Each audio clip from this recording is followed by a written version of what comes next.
Hello and welcome to Brighton Broadcaster News. I'm Tom Howard.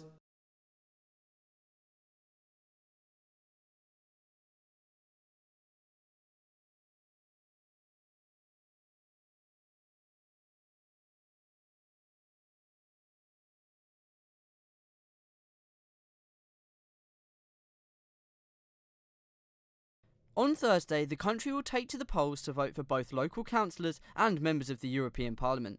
Most will know who their local council candidates are because of the recent campaigning, but the European elections seem to get less attention. This vote is the one time outside a general election when all 46 million voters get to take part. It's also the only chance that the UK public get to vote for who represents them overseas at the EU Parliament. So how much do the UK public know about the upcoming European elections? Just that there's an election for all countries in the European Union. No, not much. Quite a lot, really. I mean, it's going to be quite a big fight. No. Do you know when the election is? It's sometime next week. So most didn't know very much at all about the MEP elections or their candidates, but local councillor Mike Turner feels that people, at least in his ward, aren't purposely ignorant of their MEPs, it's just that Europe isn't a key concern for most. Europe isn't that big an issue really on the doorstep that I've found. No one has said to me, what about Europe, what's Labour's view on it? Their concerns are the NHS, they can't make ends meet, the cost of living, the bedroom tax. All of those things are the issues that are really at the forefront of people's mind here. The opinion polls are undecided as to who will win the MEP elections. But one thing's for sure, Thursday promises to be a big night, both locally and a little further from home. Tom Howard, Brighton Broadcaster.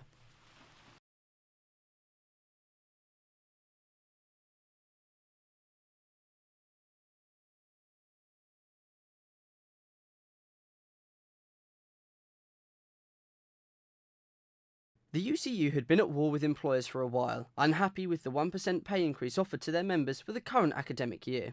They threatened a marking boycott, but after last week's vote, that's not going to happen. Over 30,000 members took part in the vote, and the outcome was fairly unanimous, with nearly 84% voting to accept the new deal. UCU General Secretary Sally Hunt said in a statement that UCU members have made it overwhelmingly clear that they wish to accept the 2% pay offer. But the outcome wasn't overwhelming in all universities. For example, here at the University of Brighton, only 60% of the members opted in favour of the 2% pay increase. And other UCU members took to the union's website to express their dissatisfaction with what's happened. One member wrote how the entire campaign had been a waste of time. While some members weren't best pleased with how the strike was handled, university students were somewhat happier that the threat of a marking boycott was over. Oh yeah, I'm very glad that they called the strike off because as a uni student, I want to get my work marked and get a final degree at the end. Yeah, I'm really glad because obviously it affects getting into next year and lots of different things like student finance. So I'm glad it's being marked this year. Well, yeah, I'm very glad my work is getting marked because obviously you need that in order to get into the job I've got placed after the university. While the war on wages is over for now, it seems likely that unions and employers could endure another standoff all too soon. Tom Howard, Brighton Broadcaster. The American internet giant has called today's findings disappointing, and the company is fearful that the ruling will result in a flurry of requests and suits demanding that personal information be taken from its servers. And because the ECJ is Europe's highest court, Google can't even appeal the ruling. Today's estimates mark the 5th consecutive period of GDP growth, the longest positive run since the financial crisis began. Added to the recent news that unemployment is on its way down, today's news should bode well for the UK's economic recovery.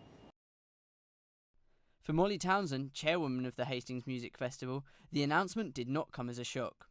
Hastings has not been known for these things. It's been known for other things not so good, but now people are going to hear what they would actually find if they come here. So no, not surprised, but thrilled that it's out there and people have realised what's going on. Christina Della Alba, who owns a small shop in Hastings town centre, says she hasn't seen much, if any, difference in business, despite the recent economic upturn. Well, I actually think that things have gone down in the last quarter, and I don't see any improvement as yet. She is, however, confident that the economy will continue to improve and that local businesses will soon start to flourish. I think it's all in cycles, and I do believe that the economy is going to come up again. You know, it's never just a downturn. Measured as the happiest nation in the world, Norwegians have every reason to celebrate their nationality. Saturday the 17th of May marked 200 years of their constitution being signed, and they did what they do best every year, parade. Brendan Husaba went to Southwark Park to watch the expat parade in London. Last night was the BAFTAs, of course you knew that. And what was everybody talking about? Not Breaking Bad or Olivia Colman's speech, it was, of course, the Frocks. As the lovies strutted their stuff on the red carpet, we all had a thing or two to say about those dresses, and not all of them were kind. But what if the celebs hadn't been dressed by couture houses, but had to pop down to their local vintage shop? What would they have found? We sent Becky Shaw into the changing rooms. Are you happy with Van Gaal? Of course I'm happy as a Man U fan. You know, you need someone in there that's ready for the job, and I think he is. Maybe David Moyes wasn't, but hopefully he'll guide us to success. Thank you and good evening.